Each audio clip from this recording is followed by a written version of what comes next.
Hello, this is the Barker Historical Museum in Fredonia, New York. Today is March 6th, 2001, and we are here today with Mr. Walt Sedlmayer. Walt, when were you born? March 31st, 1945 in Buffalo. And your current address? It is 146 Lambert Avenue, Fredonia. And which war did you serve in? Vietnam. Vietnam. And I guess you're interested in your branch of service and your highest rank? Well, I was in the Navy, and highest rank when I was during the war or when I retired? Both. Well, I was Hospitalman 3rd class when I was over in Nam, and retired as a Hospitalman 1st class. Okay. And what about your battalion and your regiment when you were serving in Vietnam? I was with the 2nd and the 3rd battalions of the 5th Marine Regiment, 1st Marine Division. One of the first questions we're going to kind of focus on is sort of your most vivid memory of your wartime experience.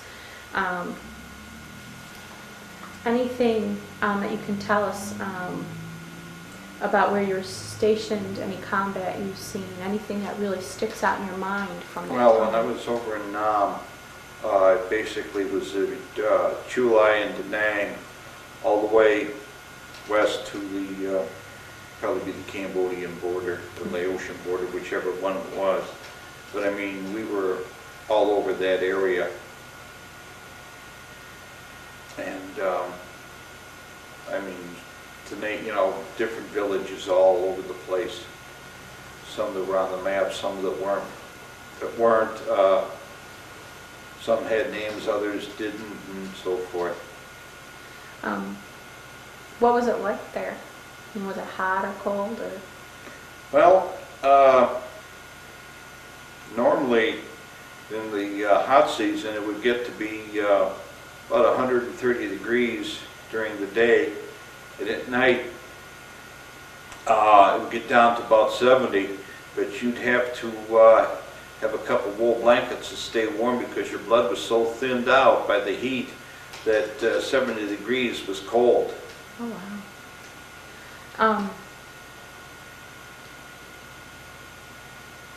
Did they make you,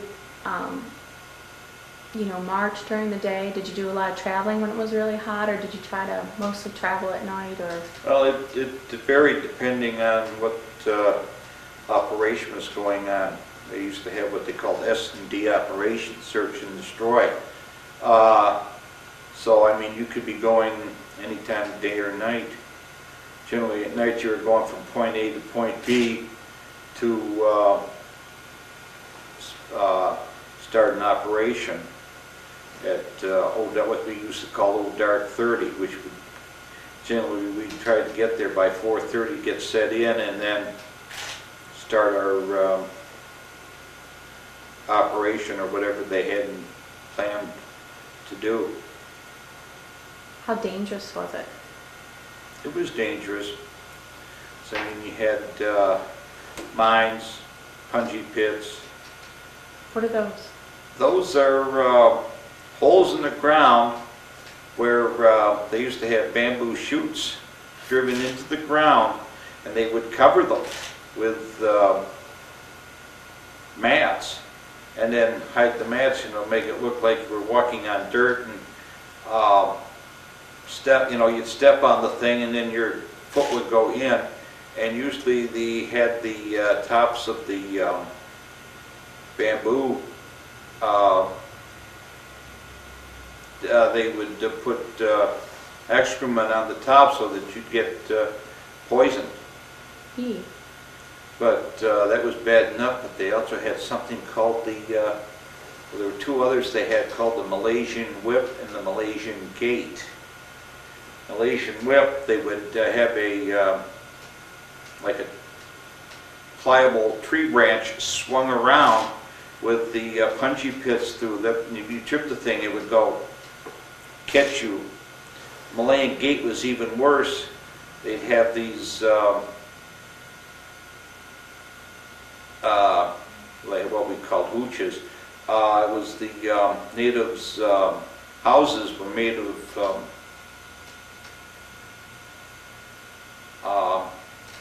thatched bamboo and so forth. Well, they would have a large piece of wood. They'd up on the top, and probably several of them strung together, and with the bamboo pieces there. And then if you tripped the thing, it would come down like this and catch you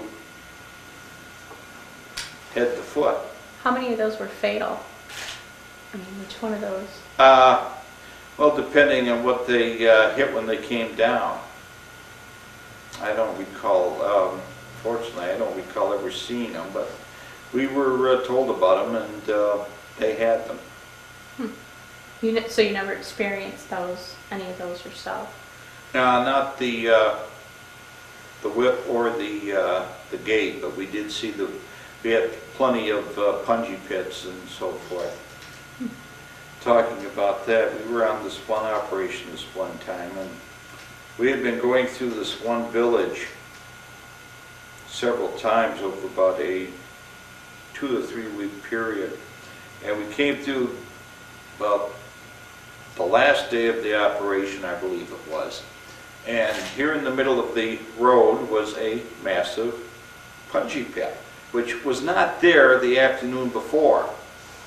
So we had some demolition experts with us, and the fellow in charge of that crew asked our company commander if he wanted to get rid of the punji pit, and he said, yeah, let's blow it.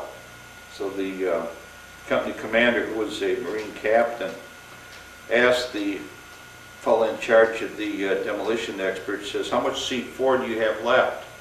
He said, well, we've got about a case, which was a square box about so by so, maybe about that high. And the demolition expert said, how much do you want to use? The company commander says, the whole thing. Oh my goodness. So we blew up that punji pit. We just about blew down the village, because with the explosion just leveled just about everything. And I mean, if you ever see what one block of C4 will do, imagine a case of about 24.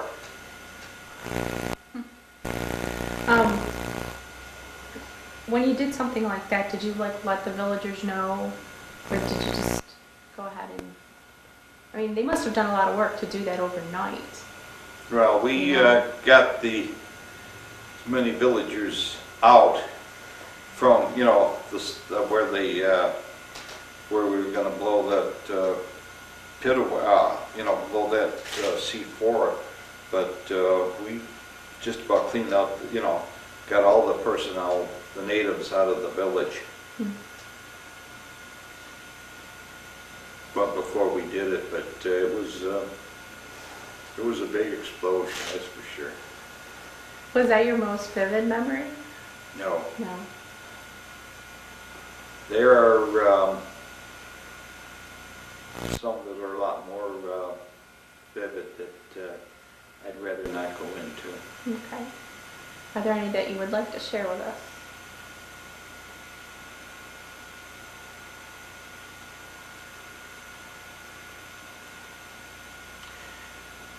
Not really, because most of them involved people I knew that aren't with us anymore. Okay. Well, I don't want to press you to talk about things you don't want to talk about. I guess since we're talking about what Vietnam was like to be there, we were talking about the heat, and what was other weather like? I mean, did it rain, or was it? Oh, rain. They have what they call the monsoons over there. It rains for about 3 months straight. And, I mean, there's no let up. You can go from a field that is as dry as a bone, and during the monsoons, the mud is knee or waist deep. And I mean, it's just constant. I've seen it rain so bad over there at times that you could hold your hand out like this and not see your fingers. It was raining that bad. And you had to be out in that. Mm-hmm. Everything is wet. There's no dry place whatsoever. You know, as far as regular tents and so forth. If you got a cement building you're working out of, you know, you'd stay dry inside, but still the dirt floor would probably be turning to mud very easily. Did you have any special equipment to sort of offset that? Were your boots higher than normal, or special No. rain gear No. or anything? Well, we had ponchos to use during the rainy season, but it's no different than what we have, you know, raincoats over here. How about creatures? Well, let's put it this way. We had one fellow in one of our units got the Purple Heart because he got mauled by a tiger. They had some of the other things they had over there were water buffalo and cockroaches as big as a fist.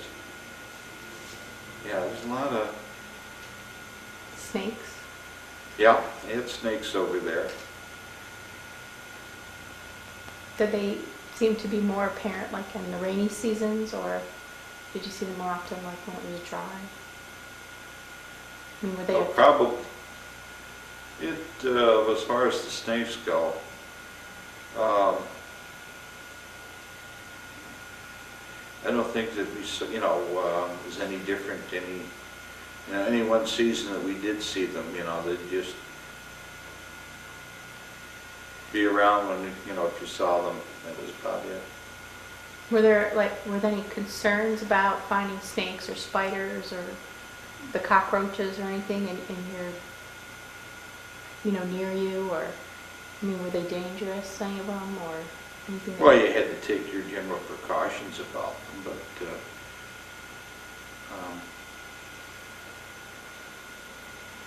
no more than usual than here. Yeah. Now, going more into what the military life was like, and did you make any good friends while you were there? Or were they just more like acquaintances? Well,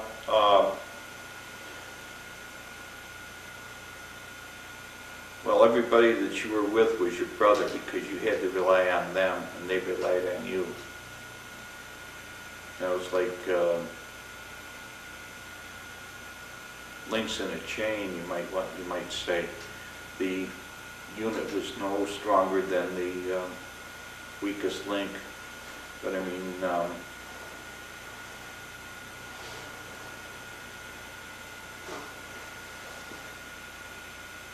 you're in a situation there where, like I said, your life depends on the guy that's next to you. And especially with the corpsmen, everybody was looking out for them because you had to look out for them. And I mean, you could be the difference between life and death for everybody in your unit, Mm-hmm. Do you keep in touch with any of them still? No. It's been close to 35 years now since I rotated out of Nam, so I did keep in touch with a few, but I mean, over that period of time, we just lost track of them. Speaking of the people you served with, I mean, did everybody have like a certain role they had to play, or a certain task that was their task that they had to do? Oh yeah, it's like, everybody had their job to do, and I mean, that was, their job. It's just like down at working at the college, everybody has their own thing that they have to do, and it's basically a job, you know. What was yours? You mean, Like, yeah, what were the things that were pretty much yours and yours alone to do? I mean, like water or, you know what I mean? well, we had to Carry. take, basically, it was the general health of the entire, everybody that we were with, you know, both in the field and back at the base, you know. We had to check the food service and general health of everybody there. And then, of course, out in the field, we were the first aid men. Or, like I said, you know, seen MASH. Well, we were pre-MASH, basically. Okay. We would, you know, we'd take care of them first and then ship them to the field hospitals and so forth. So that was mostly your job, was like a medic, taking Yeah. care of Mhm. people, making sure that if they were injured.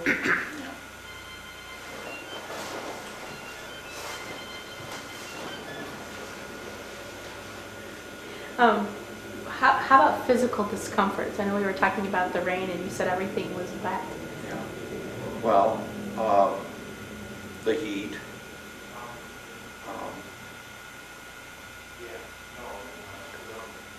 Lack of sleep sometimes. Sometimes we'd go for days on end, and basically we were authorized, maybe, you know, I think according to the regulations, 1 hour sleep a day was all we were entitled to, if that, you know, depending on the circumstances that were going on. It's only 1 hour of sleep. Mm-hmm. How long did you do that kind of thing for? I mean, was it for like a week and then you would go back in, or was it? Well, we'd go out on these operations. There was one, it was nothing to be out 6 weeks at a time before we'd get back to the base camp.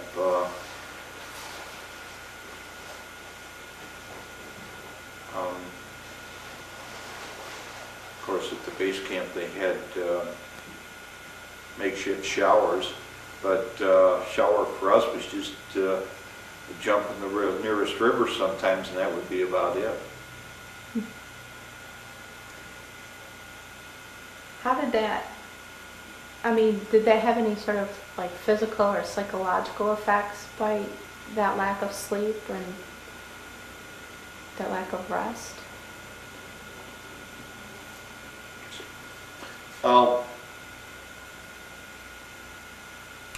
You know, the training that we had, we were, you know, basically accustomed to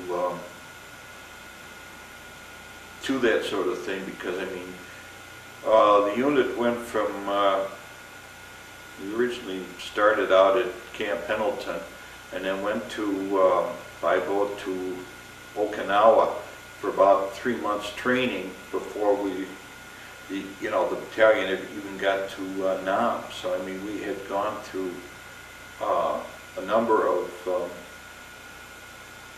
exercises and so forth to get us ready for that type of environment that we would be going through over in Nam. So you were trained for it? Yeah, we were trained for it.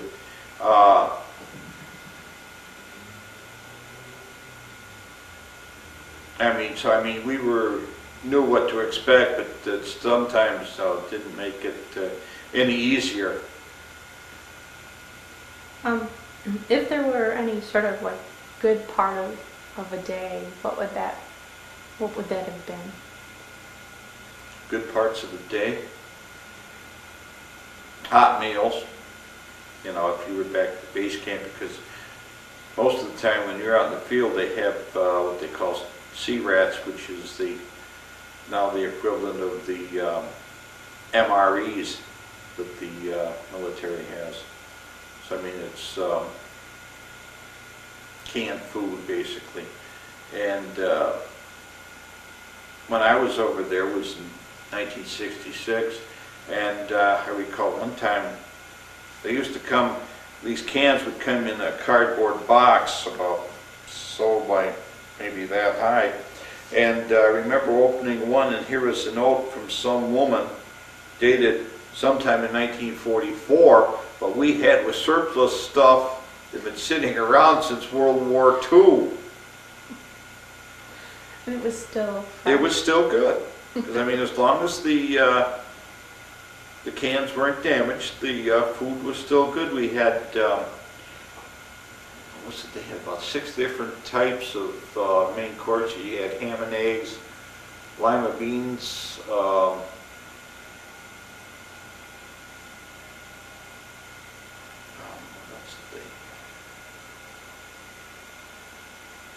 most of it was pretty good, but the ham and lima beans was about the worst. But then they had canned fruit salad, cookies,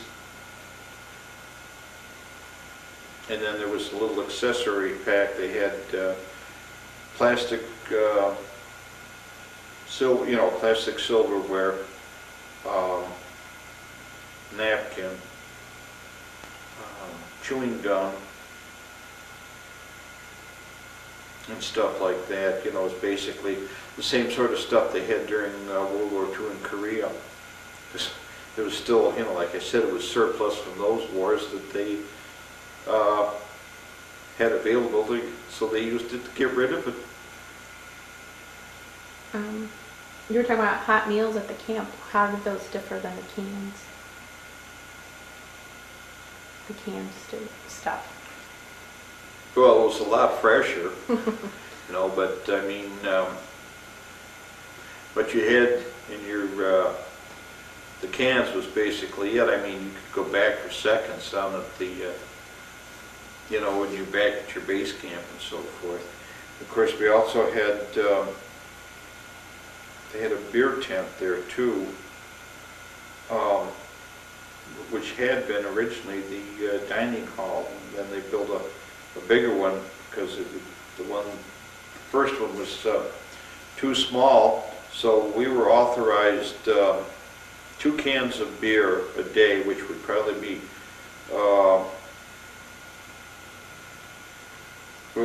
would be the equivalent of NA today, you know, near alcohol, and they had TV there and so forth. So I mean, place opened up from about, I think it was 6 in the evening until 8. So I mean, the place was generally pretty crowded. Remember this one time we were watching TV, and the place was right next to a hill that had been cut in half, and the top of the hill was about yay high, taller than the top of the building. So, and there was about a 6 to 10 foot gap between the side of the building and the side of the hill. So we're sitting there this one night watching TV, and we start hearing this rumbling and all this yelling. Well, we didn't know what was going on. I mean, there was no alarms going off or anything, so we're watching it, and all of a sudden this 1.5-ton 6-by comes over the top of the hill, right down between the building and the hill. Well, let's put it this way, the staff sergeant in charge said he saw that whole building go like that. Everybody's just totally to one side, out the doors, out the window, and fortunately,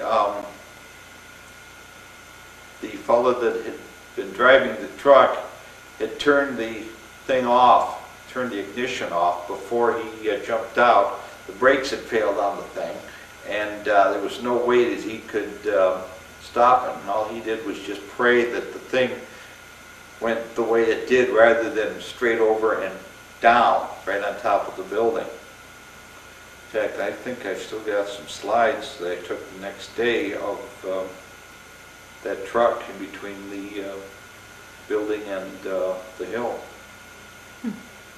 So you had a camera on Oh yeah, we had cameras, and I have slides and still photos, quite a bit of stuff over there.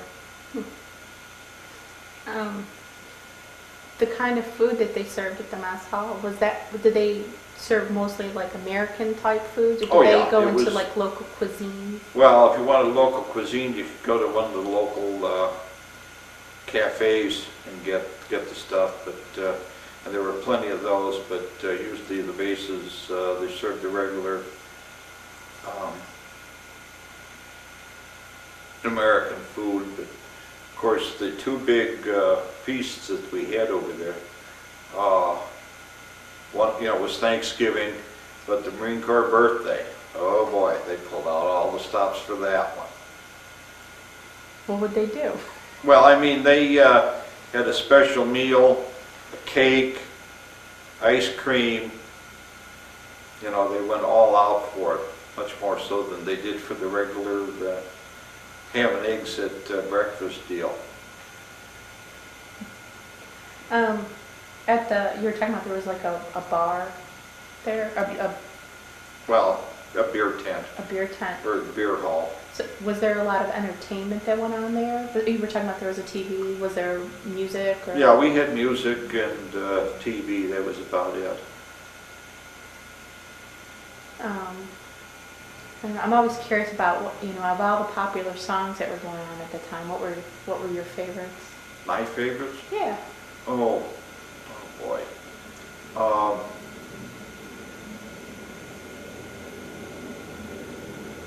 Of course, Nancy Sinatra's Boots was quite popular at that time. In fact, talking about that, there used to be they had Armed Forces Radio Network, which I think was based out of Saigon, and they would,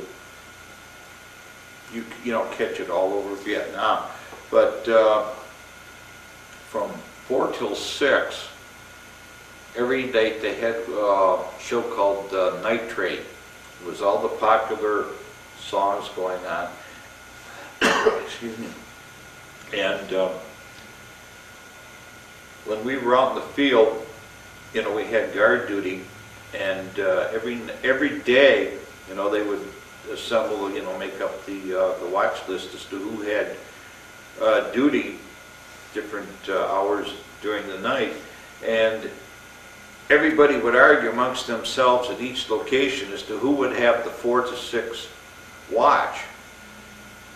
The main reason was because you were awake, you had a radio, you could listen to this show while doing your guard duty. All the rest of the time the shows weren't that good, but that was the one that everybody seemed to enjoy. So there were some large arguments about who was going to get that 4 to 6 shift.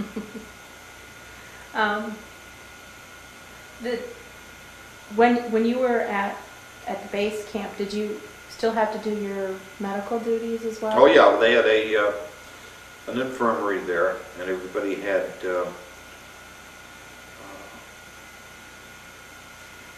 duty hours and so forth. Sometimes you'd have night duty.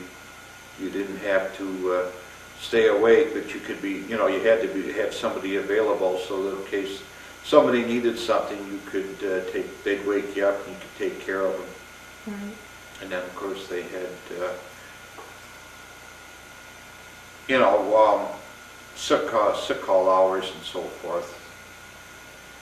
We kept all the records there and a lot of the meds, and then, if we were going out in the field, we'd get our supplies. We had what they called a Unit 1, which was like a canvas, it's like a large woman's purse, So it had the strap, and you had different compartments in there, and you'd have all sorts of supplies, like morphine and battle dressings and a surgical kit and so forth. What things do you think you guys were really well prepared for? I mean, that you didn't feel it was lacking? No, because we had gone through 6 weeks of field med training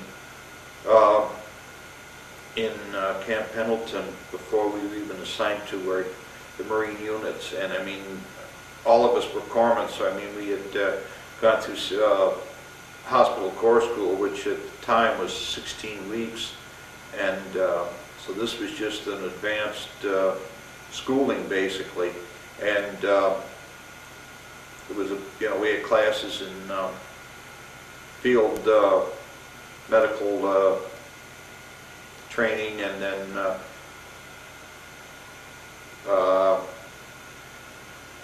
life, getting used to life with the Marines and what would be expected and so forth. It was about 6 weeks, and then they assigned all of us to our different Marine units. There was I think there was about 250 corpsmen in the class that I was with, and they were bringing in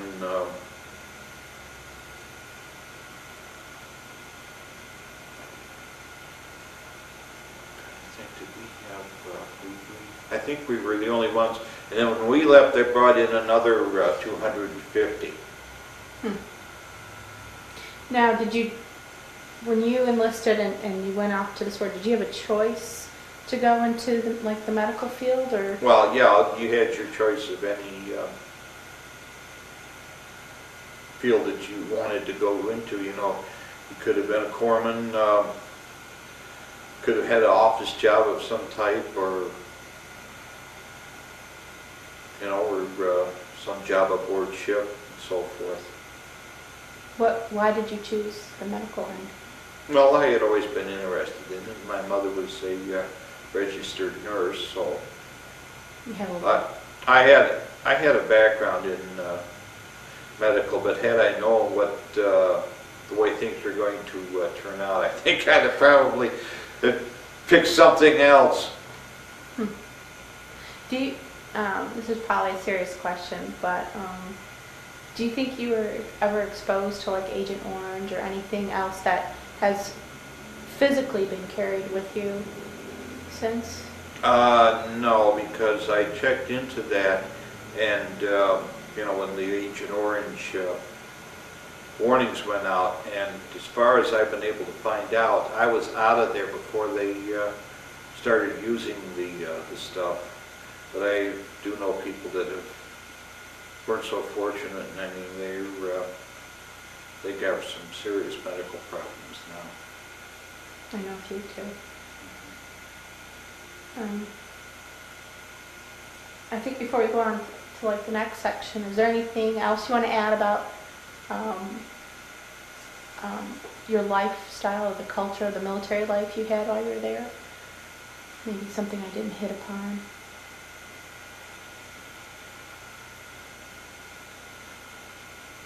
Well, it was a military lifestyle. I mean, because you were in combat, so you didn't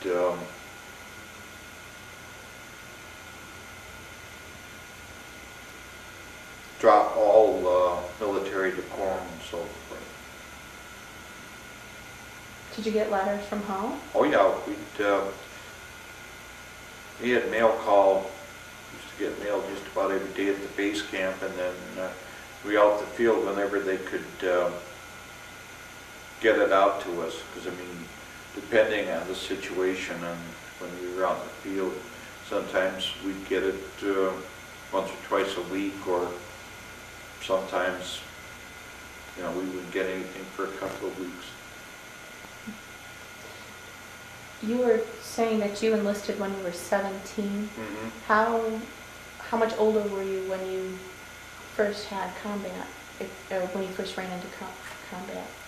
Well, I enlisted when I was a junior in high school in the reserves, and I finished my schooling and graduated. And then about a month after I graduated, I went on active duty for 4 years.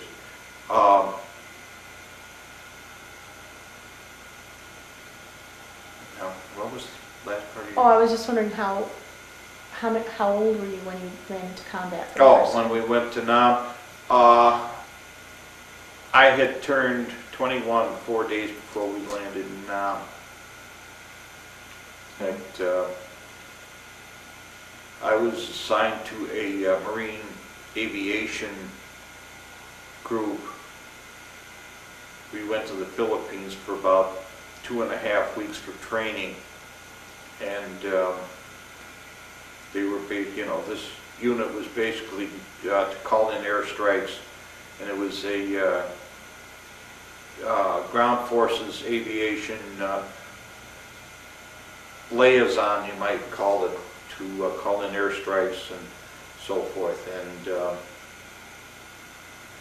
that's what we did down in the Philippines. It's something to be able to call in one of these jets going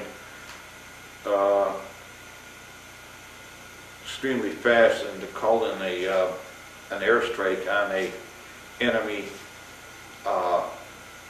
formation. Everybody that was there got a couple chances to do it, and I had turned 21 when I was down in the Philippines, and this was, I think, the day before we flew back to Okinawa, and then 2 days later we got on board the ship.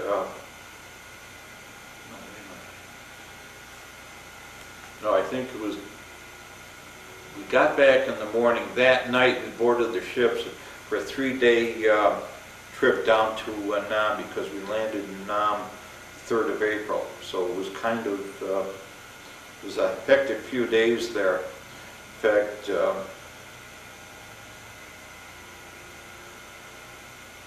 was it the first day that first night we boarded the ships, they ran an amphibious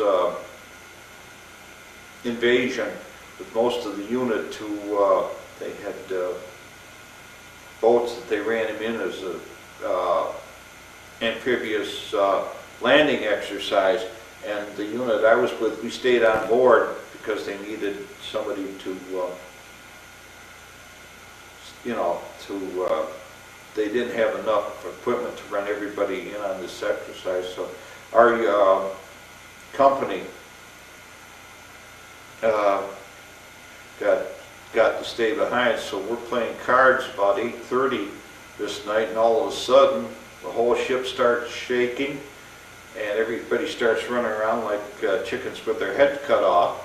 And a few minutes later, the word came down, over the PA system, we had just gone through an earthquake, an underground at-sea earthquake, and it was something different. To be on the boat and feel that. Yeah, because everybody thought for some reason the anchor was dragging on the ship. Oh. Well, the anchor was okay, just everything else was moving. Something similar to some of the earthquakes we've had around here the past few years. How did your parents feel about you enlisting? They signed for me. When I first enlisted when I was 17, they had to sign for me. Of course, the draft was on at that time, and everybody, I figured military obligation, let's get it over with. And if I remember, I'd even got a couple credits for drilling of the reserves for counted towards graduating from high school. But little did I know that in about 3 years I'd be in the combat. So, or 4 years actually. But at the time I enlisted, nobody had heard of Nam, basically. So, we thought it would basically be a cakewalk, but it didn't turn out to be. How long did you serve in Nam? I mean, how did you? Were you In country, I was there about 9 months, from early April of '66 till late February of '67, with about a 6-week break due to family emergency. I got emergency leave to come back to the States, and but basically it ended up being about 9 months actually in Nam, about 11 and a half months overseas because, like I said, we left Long Beach, California. The convoy that took the entire battalion over to Okinawa left in 2nd or 3rd of January '66. We were at sea about, I think it was about 3 weeks, I think, to get to Okinawa. But they counted our overseas time as actually the day the ship left Long Beach. So we had from January to February because overseas duty over in Nam was a 13-month tour of duty. So after 13 months you come back. It's not like World War II. You were there for the duration. So how old were you when you got out then? You mean got out back to duty? Yeah.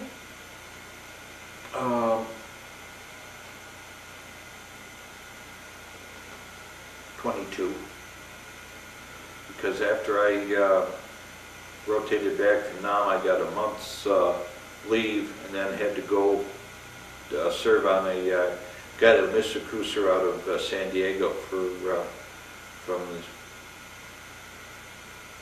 the end of March till basically the end of July. So I was out in California for about 4 months, and then I was finished with my active duty. In addition to having medical training, did you have weapon training as well? Oh yes, we that was one of the things we were trained in. We had training in. They had the M14s, the M1s, pistols, hand grenades, and a variety of other weapons. We were all trained, that was one of the things that we had to go through. It was part of the training because You had to be able to defend yourself. right. As well In fact, we basically were non-combatants. They gave us, we had 45s, which they, basically was for the protection of our patients. We were, we weren't out there like the Marines as combatants. We were basically, regarded as non-combatants, and we had our own personal weapons, but like I said, it was just basically for protection of your patients. Were there any patients that kind of, touched you in a way? That, There was one I can think of right offhand. We had, other than this one operation, we had taking a break for the afternoon. We had a swim call, and somehow a grenade went off, and there was about 3 people injured, and I happened to be the first corpsman there. So I basically was working on 3 people at one time. I'd go from one to the other for a few minutes until we got some more help up there. And there was one fella, name was Johnson, I recall that, and everybody survived, thank God. But this was probably happened in May. And like I said, that I got emergency leave to go home, and I am on my way back to Nam, and I'm on Okinawa, and waiting for transportation back. And I'm walking down the base this one day, and I happened to pass this fella. And I thought, my God, he looks familiar. I turned around and I said, hey, do I know you? And he said, you sure do, Jock. My name's Johnson. It was this fella that was one of the fellas that had been injured. And he was, we were talking about it, and he said that they got him back to the base hospital in time. He was in real bad shape. They were able to save him, and the doctors had said that the treatment that he got out in the field was the only thing that kept him alive. so that the first things that you did were critical to his survival. Oh, yeah. Yeah, because he was about the worst one, worst wounded of the three of them. But then there are others, fellows I knew that unfortunately didn't make it. What was it like when you came back to the States after you got done with active duty? Well, active duty or back from Nam? Both. Well, at the time I got back, the anti-war situation wasn't as bad as it got to be later, but it was different. So, I mean, we didn't have the welcoming committees and the parades like the guys from World War II did, and so forth. I mean, it took a while to get back to normal. To get back to a situation, back to a normal situation. Recall I was on that 30 days leave that I mentioned after I rotated back, and was over at Mayville. I went uptown this one day, and there was this kid riding it wouldn't be a tricycle, it's one of these big wheelie things, and well, I had heard him coming behind me, and all of a sudden I started hearing this click, click, click, bang! Well, I jumped. I just about turned around and hit the poor kid. What he had was, there was some sort of a thing that went with it that you could, and it was just like a bomb going off. Well, I managed to get myself back under control, and I just kept walking uptown, but it shook me for a while. So it stayed with you. How long would you say that it took you to start feeling normal and safe and getting into like a normal lifestyle or a regular lifestyle? Well, it took quite a while. Even today there are still some instances that I still, it still affects me. We were talking about what it was like coming back. How did your family react? Well, they were glad to see me. Yeah, well, of course. But of course, I'd gotten letters from all of them when I was over there, and occasionally we would be able to call, make phone calls. I think it was once or twice that we were able to make phone calls over there. They had service, facilities to do it, but you could only do it so many times because, you had so many people over there that it was just limited hours, and you'd have to go through a ham radio operator hookup. So, you'd have to get everybody online and then just run it, and then you had, I think it was 5 minutes at most for the phone call. How important were those phone calls to you? And could they? Well, it lets you know that there was another world out there besides the nonsense that you were in. Did you know your wife at that time? No, I didn't. I didn't meet my wife until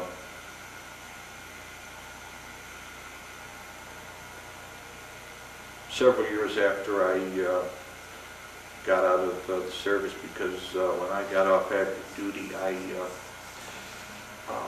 went and started school here at the college, so I didn't meet her until, years afterwards. How did you feel about the anti-war protests when you came back? What did that do to you?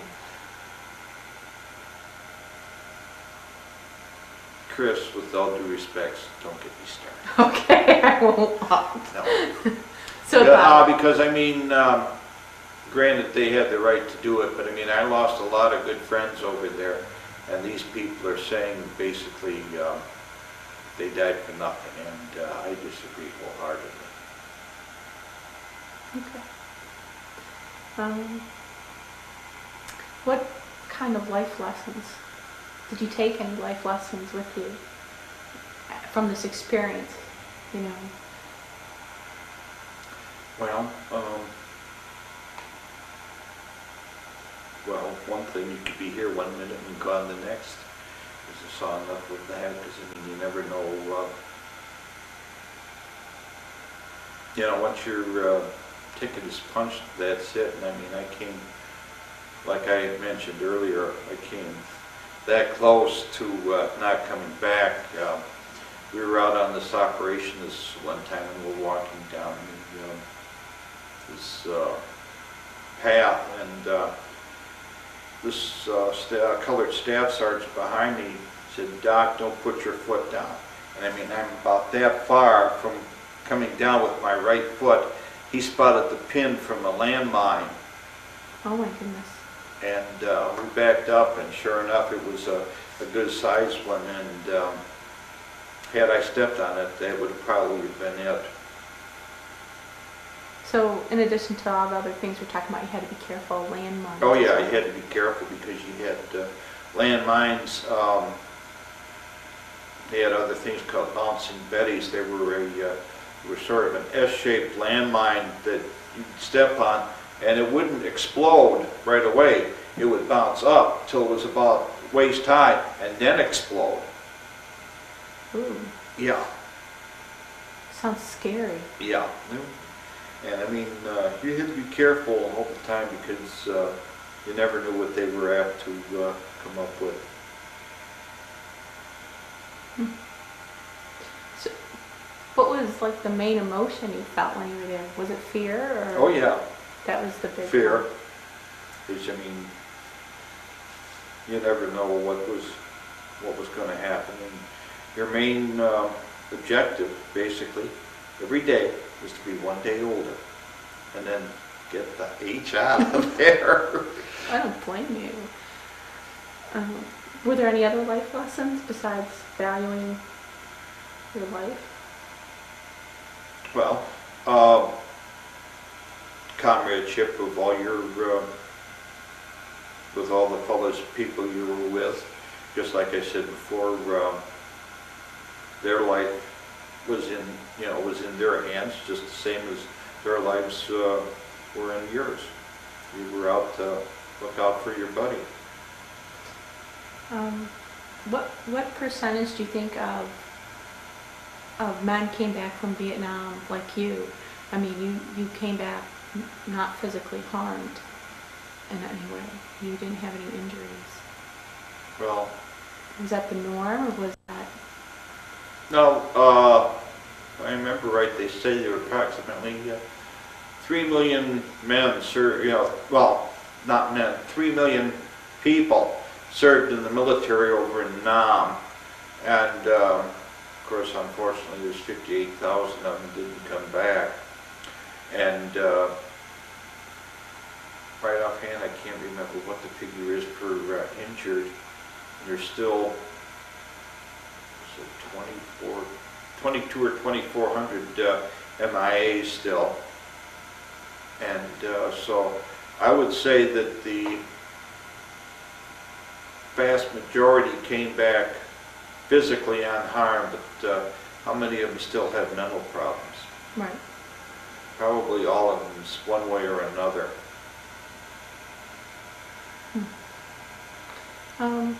I guess my other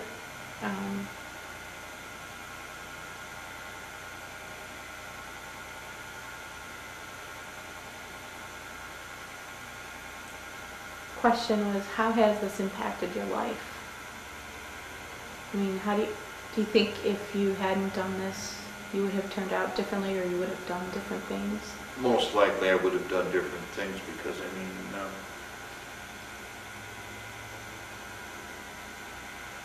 I mean that going to war is a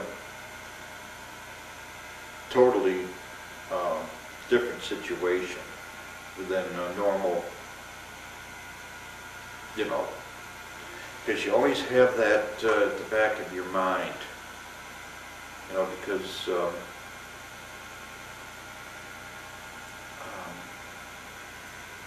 I mean, anything can trigger a recall of what you went through. And I mean, it's it affects everybody who's been there the rest of their lives. Because same way with that movie that just came out here a few years ago, Saving Private Ryan. Mm-hmm.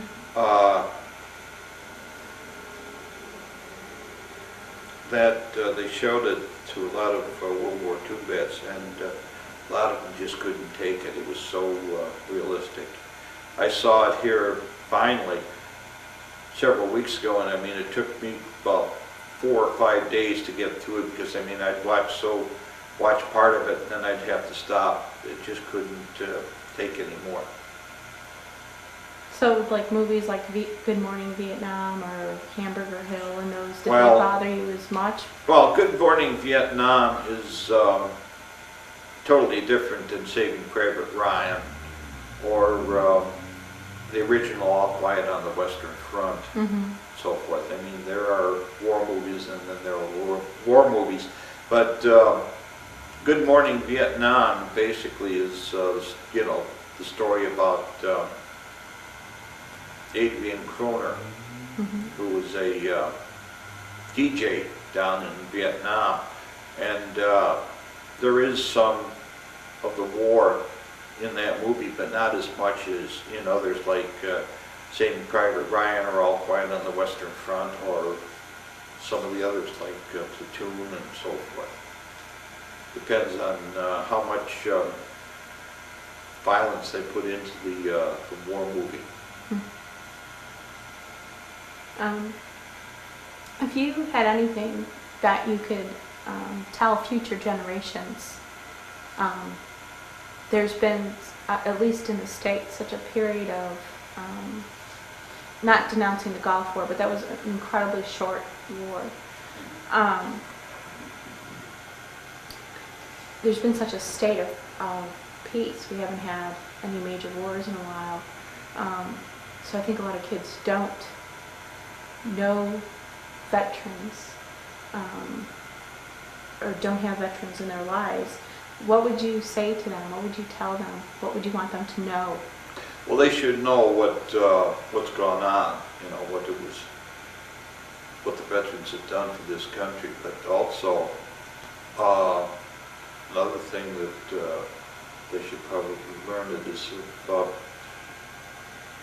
you go to war with a specific goal and get it done as fast as possible. Don't let it drag out any longer than you have to. Is there anything else you'd like to add, or that I left out? I guess because my experience is so limited, there might be things that I'm not aware of to let people know about. Well, there is a quote that crossed my mind when you just asked that question. I don't remember exactly how it went. It said, being a combat veteran is like being a Christian. You can only describe it once you've been through it. And you can't describe it to somebody who hasn't been. Because, I mean, it's a whole different set of circumstances that you can only, you can't explain. You just have to experience it, and you can't explain what it's like. Well, I thank you, Walt. Oh, my pleasure. It was wonderful hearing your story. Yeah. And I feel really good knowing that this will be at the Library of Congress. Mm-hmm. So thank you. Yeah, thank you.